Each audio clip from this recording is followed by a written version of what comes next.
In today's video, I am going to teach you how to send big files on Gmail without Google Drive. To begin, open Gmail and go to your inbox. This method works well when your attachment is too large for Gmail's normal limits, because instead of attaching the file directly, you will upload it to a file sharing service and then email the download link. Next, open a new browser tab and go to WeTransfer. Once the page loads, click in the highlighted area to get started. WeTransfer will guide you through a few basic settings before you generate a link you can paste into Gmail. Now select the option labeled Your Email.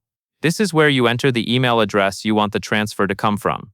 Click into the email field and type your email address. Make sure it is correct because WeTransfer may use it for verification and transfer updates.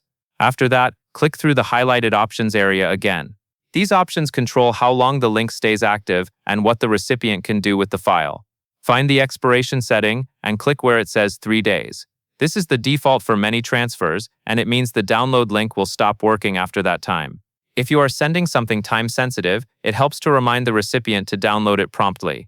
Continue by clicking the next highlighted area to move forward through the options.